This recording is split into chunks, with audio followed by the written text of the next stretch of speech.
Creativity is the basis of our human nature. Now that's awesome, but what even is creativity?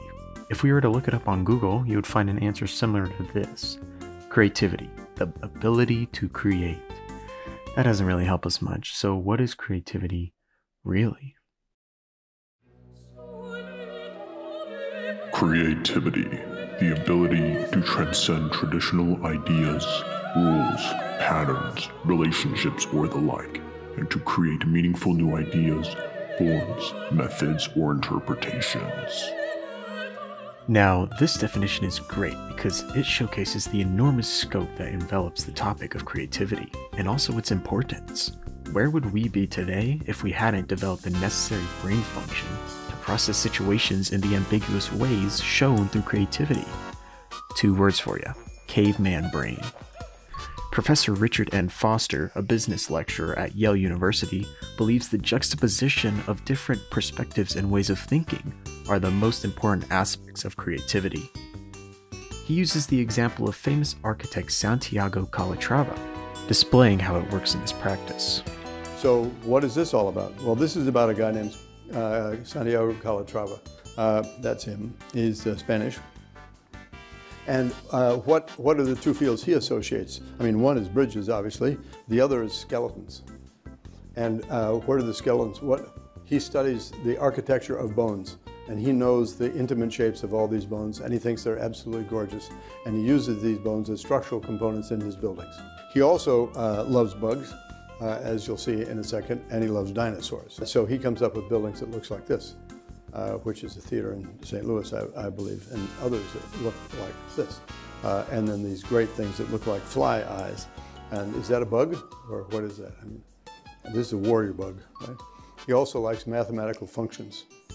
So there's another one, right? It's associating previously unassociated fields. You might be saying, okay, but just because I know what creativity is, doesn't mean I can be creative. Okay, but yes you can, and so can everyone else on this planet.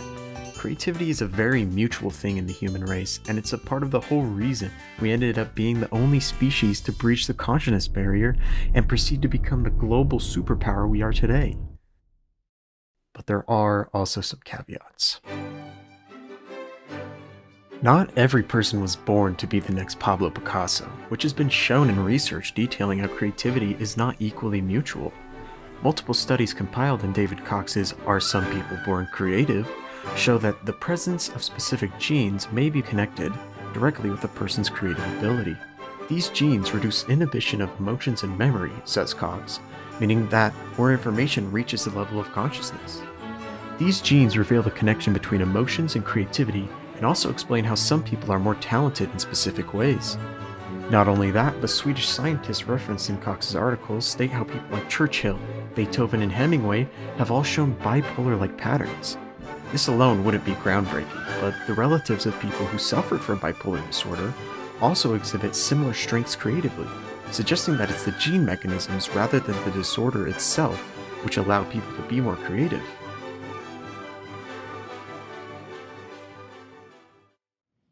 While genetics seem to impact creativity, another way to describe it is as a skill that some may be more naturally gifted. A popular theory outlined in the book Outliers provides the point that most notable creators have practiced for more than 10,000 hours before they became proficient. Later on, he clarifies how his idea had been oversimplified, stating that practice isn't a sufficient condition for success. Natural ability requires a huge investment of time in order to be made manifest. Think of it like filling a glass with milk. The more you practice at something, the more milk you pour into the cup. It's obvious that no matter how much you practice, you can't fill the glass over the edge. But there's no point in crying over spilled milk, because some people will just have cups that hold more milk than yours, and some people will fill their cups faster. The reality is that there's probably a cup in your cupboard that holds more milk than someone else's. Since this is the case, naturally the next question would be, how do I find out which of my cups is the biggest?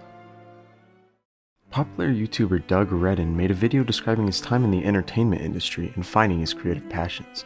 His theory suggests that every person has 2 specific skill sets that they are great at, then shows us the method he developed to discover his. Write down everything that you enjoy or that you're good at. Literally go through your entire life, okay? Go through your childhood, go through school, go through work, every job you've had, the relationships you've had, the friendships you've had, the hobbies you have, everything. So what specifically about that do you like, right? Now, under each one, write down why you enjoy those things. What about that feels energizing to you? Let's say you like writing, short stories, okay? What specifically about writing, the thing that you've identified, makes you excited and enjoy it and feel enthusiastic about it? So take this list of why you enjoy things and now try to categorize it into 2 groups. Try messing around with it, try to group them together, and try to look for the common themes. It'll probably take a little bit of experimentation, but eventually, I believe, you will find 2 really common patterns that represent the things that you love. I recommend watching the full video for the complete effect. It's important to note that sometimes you just haven't experienced enough things to find what your talent is. Therefore, going out of your comfort zone and trying new things is almost essential if you are still unsure.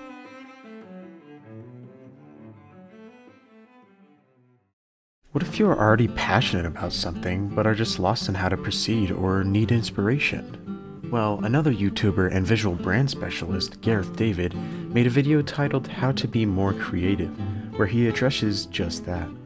During his video, he makes many points that converge into one focus: change your approach. Whether it be through examining another's creative discipline or finding new ways to explore your own, this can be a big player in finding inspiration or a new direction. Some great in-depth explanations of his ways to change your approach are given in the video, and I encourage you to give it a watch. David details how the creative process can be monotonous when repeated without diversity, and how monotony can be draining and diminish creative flair. Some suggestions are brought up by the video, including spending more time generating ideas, incorporating a separate creative discipline into your work, trying the opposite of what you would usually do, and trying to develop a new skill pertaining to the subject. If we were to put all that we have learned together, we can come up with a solid set of steps that can help us to harness our natural creative abilities. First, determine your strengths using self-reflection and trying new things. Note that the most interesting ideas usually come when combining multiple seemingly unrelated ideas or disciplines. Once you have determined how you want to express your creativity and some unique approaches, practice a lot. If this is something you are predisposed to, then it should come more naturally, although, as stated earlier, even the best must practice to hone their craft. Personally, for me, channeling emotion into my work makes it turn out better, so don't be afraid to let it out. Lastly, review. Determine things that felt good and things that could be improved upon. Maybe you found a different approach you'd like to try next time. Avoid falling into routines, as it can lead to boredom and perhaps the feeling that you've lost it. If all goes well, you should be on your way to a happier, more creatively satisfying life. Thanks for watching.